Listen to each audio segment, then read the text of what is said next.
Demands are being made by Cuban President Raul Castro. Castro is asking for Guantanamo Bay to be released back into Cuban power. He says that this is the only way for diplomatic relations to fully restore. Castro has also demanded that any broadcast transmitting anti-Castro propaganda be shut down. These demands may have little power in thawing out relations.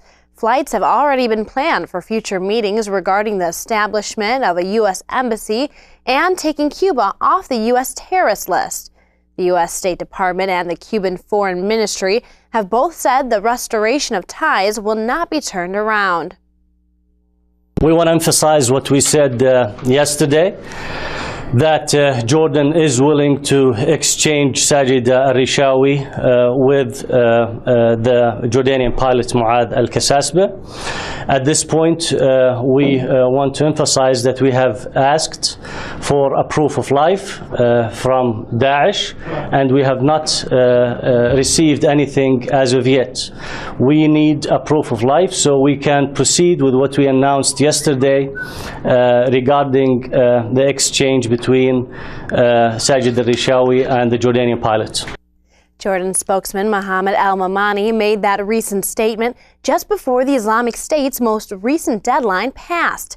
Frustration continues for the friends and families of ISIS-held captives Kenji Goto and Mu'adh al-Kasasbeh. The Islamic State gave a time limit for the return of their prisoner, Sajid al-Rishawi, in exchange for Jordan's pilot, Kasasbeh. The status of the ISIS-held hostages is still unclear, as no new footage has yet to be released. Mamani says that Jordan is working with Japan officials in the release of Goto. Both countries have condemned the acts and say they are doing the best they can to free their citizens. Unrest continues in eastern Ukraine as 6 people were killed during a recent shelling. A trolley bus and cultural center were hit by shelling caused from pro-Russian separatists.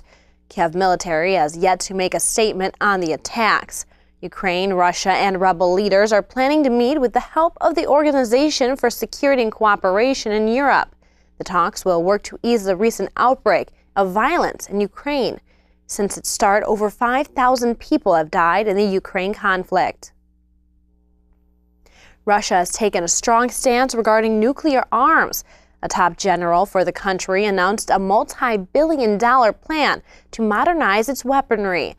The Russian chief of the Armed Forces General Staff, Valery Gerasimov, says support for our strategic forces to ensure their high military capability, combined with growth of the military potential of the general forces, will assure that the United States and NATO do not gain military superiority over our country.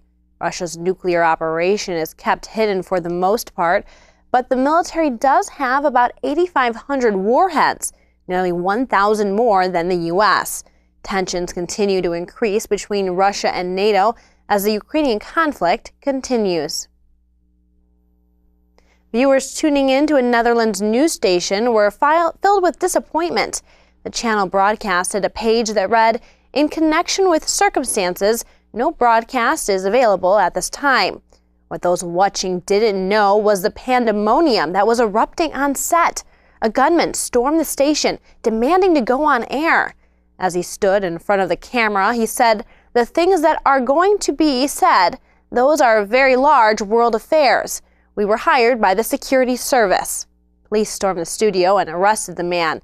His motive is still unclear, not to mention his pistol turned out to be fake. Now investigators are looking into the man's background to see what caused him to act out. 1156 Southwest 2492, request all flight decks remain secure. Law enforcement is approaching both aircraft at this time. That was the terrifying call a pilot received while flying a recent Delta airliner. Tweets from a group claiming to be the Islamic State have been sending threats to multiple airline companies. American Airlines, JetBlue, and Delta all received tweets saying bombs were on their planes. Former Secretary Director at Northwest Airlines, Douglas Laird, says, "In the history of aviation sabotage, I don't believe there's ever been a threat called in where there's actually a bomb." This isn't stopping airline security from lessening their grip.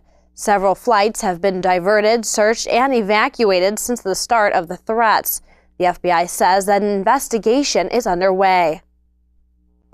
Violence erupts in Iraq as the Islamic State launches violent attacks on Kurdish Peshmerga forces.